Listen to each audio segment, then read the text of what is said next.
Hey you guys, I have not made a video for anyone but patrons in a really long time, but I don't know, I just got an idea all of a sudden that I needed to talk to you a little bit about Uranus. Uranus and Taurus, and how I think it's time, if you haven't been keeping up with where Uranus is by transit in your chart, that it's time for you to excuse me, I'm still getting over this cold. It's time for you, no matter what else is going on in your life, no matter what other transits you're under, that you need to go back. Not go back, but return to this discussion in your life, this discussion in your chart. Now, this month, Jupiter is already retrograde. Saturn is going to go retrograde. Pluto also is going to go retrograde. Now Uranus does not go retrograde until, Uranus does not go retrograde until August. And it goes retrograde at 6 degrees. And then it goes direct again. I'm looking at my book here. It doesn't go direct until you know what? I only brought my book that goes up to December. So I would have to look that up and put it in the comments. I mean, at the very end of December, Uranus has gone all the way back to 2 degrees, okay? And it's still retrograde. So I have to do, I need to get my bigger ephemeris, or just look online and see when it's going to go, when it's going to go direct in 2020. But I just want to remind you this, I was looking at someone's chart, actually. I was preparing for a client. I was looking at Uranus, and I was thinking, you know what? We haven't been talking about this. We've been talking so much about the South Node Pluto conjunction.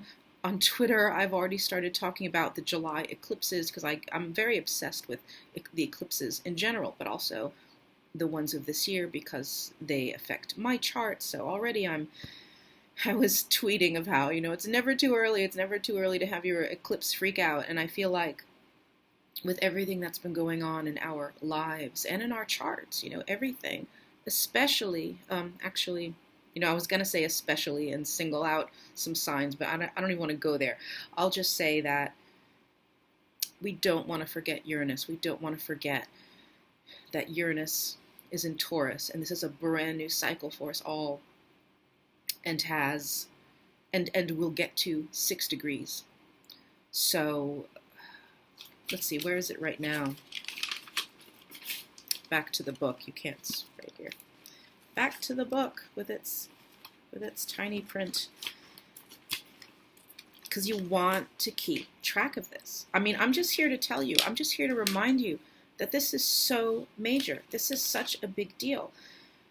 And where are we? We're not May yet. We're April. So Uranus, Uranus is currently so it's at 2 degrees now. Uranus is at 2 degrees, okay? So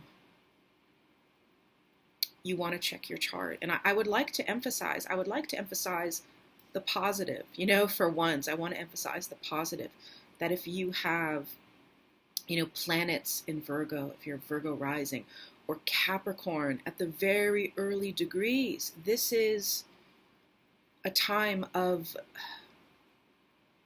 newness for you, and innovation, and new ways to live, and new ways to think, and a kind of freedom and change is going to be calling you.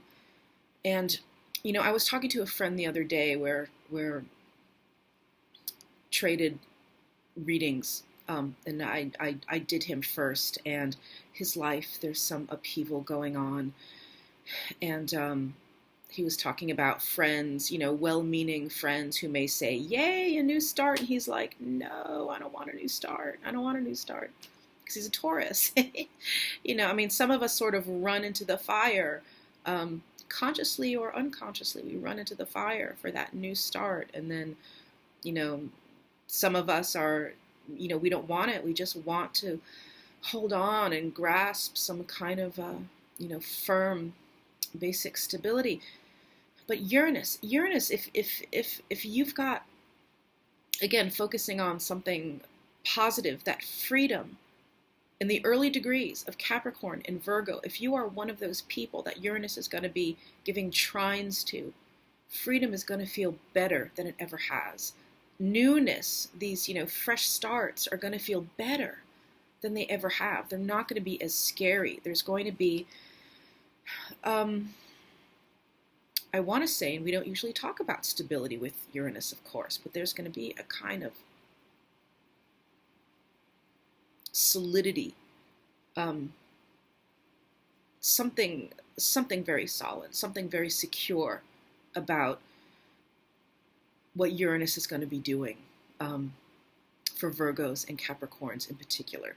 And of course, I know it's going to be different for each sign. It's going to be more disruptive for Scorpios, of course, who have planets at the early degrees.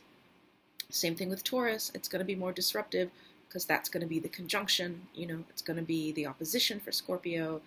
And then, of course, around the wheel, like I was saying, it's going to be different for each sign. And if you want me to make that video, I will do that. I mean, I know I still have subscribers here, but I'm never here.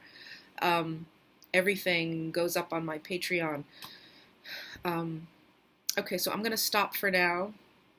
So let me know. I should have brushed my hair before I did this. So let me know. And thanks everyone on my Patreon and elsewhere who sent me get well wishes. I went to an amazing conference. I went to the Vibrational Astrology Conference and I came home sick, and I was sick for about a week. So the cough is getting better, but it's still there a little. Okay, so your homework is just return to your chart. Okay, just return to your chart. In particular, look for, I don't know, it doesn't even have to be 2. It could be, 0 to 6, 1 to 6, 2 to 6 degrees. Particularly if you're Virgo or Capricorn, you have, or planets in those signs. And then I would just look generally, look at all the signs. You can, if you're into the minor aspects, then, go to town with that. If you don't know those, there are, free sites, software that you can explore all the ins and outs and what it means. But I just wanted to say a quick hello. I just wanted to say a quick hello. And maybe this means I'm going to be back more. I don't know yet. If you want to book a reading with me, if you want to become a patron, I'll put those links below. And let's see, checking the time. All right. Okay, you guys, I will see you later.